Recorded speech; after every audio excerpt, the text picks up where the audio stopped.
I have a question. Why do the Packers have to make this so stressful?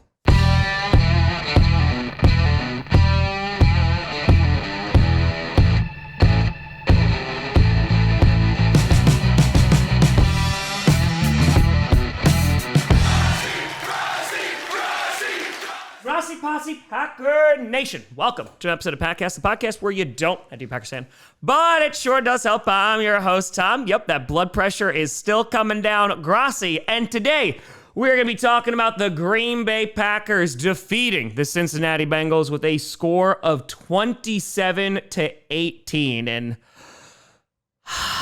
just a collective sigh from the Packers fan base as one, that game got very stressful near the end as the Packers were close to losing to Joe Flacco for a second time. But two, this is also the first time in a month that the Green Bay Packers have won a game. The last time that they won was on Thursday Night Football against the Commanders. Then it was the loss against the Browns, the tie against the Cowboys, the bye week, and here we are now into week 6. Thankfully coming away with a win, and especially with how the league is this year. Listen, a win is a win no matter how ugly it is, but yeah, there's still some things that the Packers need to clean up. Let's talk about the Packers on offense first. That first drive, the Packers were moving down the field. Things were looking good. Jordan Love rolled out to his right, threw a ball behind Romeo Doubs, who tipped it and into the waiting arms of a Bengals defender. It was his only turnover of the day, and Jordan Love, for the most part, has been really good this season. Not only in terms of yards and touchdowns, but he hasn't really been turning the ball over a lot. And most importantly is when he's getting into those kinds of plays,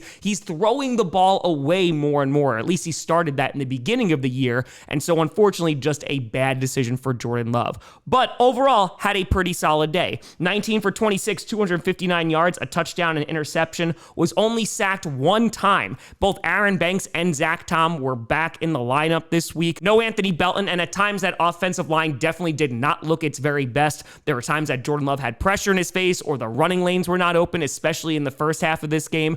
Thankfully, that changed as the game went along, and they were actually able to put together a really nice game on the ground. And this is now a few weeks in a row that there's definitely some question marks with Matt LaFleur's play calling. There was times that they were just playing it way safe. I know that there's going to be people criticizing Matt LaFleur's decision to punt it away when they were right around midfield, and it was, I think, 4th and 5. But on top of that, there was just a lot of swing passes, some screen attempts. And this is where, as Packers fans, we can't have it both ways, right? We want to see Jordan Love let it rip because he had some beautiful throws today, especially to Matthew Golden, who was their leading receiver with 3 catches for 86 yards. A great day for the rookie who's still in search of his first touchdown. But we want Jordan Love to be the gunslinger. Unfortunately, sometimes that comes with some interceptions and making those decisions, but it does seem like the play calling can be much better. Whether you're looking at Stenavich or you're looking at LaFleur, things do need to be cleaned up a bit on the offense against a not so great defense, especially when Trey Hendrickson went out for the Bengals.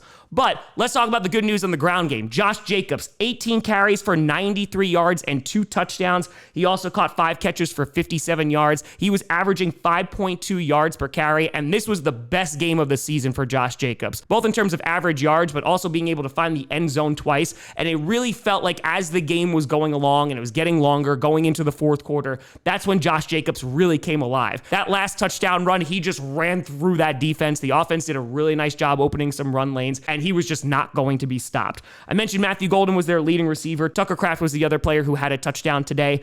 And the Packers, I do got to give them some credit. While it was a close game at the end, and we look at the defense for that, the Packers were able to score 17 points in the fourth quarter. So they were really able to close out that game. And so because of that, they deserve some credit. Jordan Love, besides that first drive and that first bad throw, he played really well today. And ultimately, the Packers offense did more than enough to beat the Cincinnati Bengals.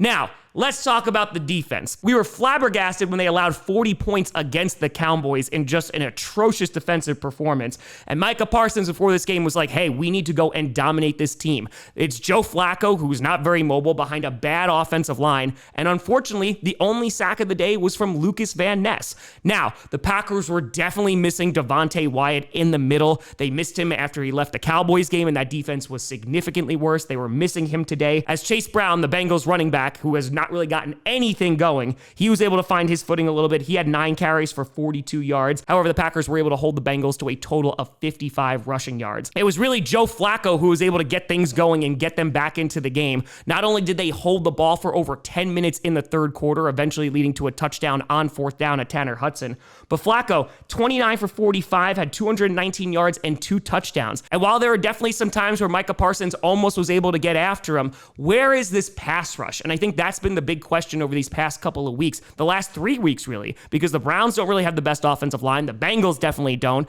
And like we were talking about with Dak Prescott, he was able to get that ball out quickly. And the only time that he got sacked was by Micah Parsons at the line of scrimmage. And I think over the first 2 weeks, just seeing how they were able to get after the quarterback time after time, whether it was Jared Goff or Jaden Daniels, that's really been absent these last few weeks. You could look at Devontae Wyatt, his absence the last 2 games, but at some point, somebody needs to step up. And with Lucas Van Ness getting the only sack and then getting carted off with a foot injury, that is not so great. And so if there's one thing that I do want to see return from the first 2 weeks, it is this pass rush, because they need to be getting after quarterbacks, especially with Micah Parsons on that roster. Jamar Chase was their leading receiver, 10 catches for 94 yards and a touchdown, and that touchdown grab was an absolute beauty. I can't even be mad at that. It was tight coverage, but it was just a great play by Jamar Chase. There was one play where Carrington Valentine was able to break it up and got into his face and also did the gritty on him. A huge shout out to Carrington Valentine, as he had a really good day.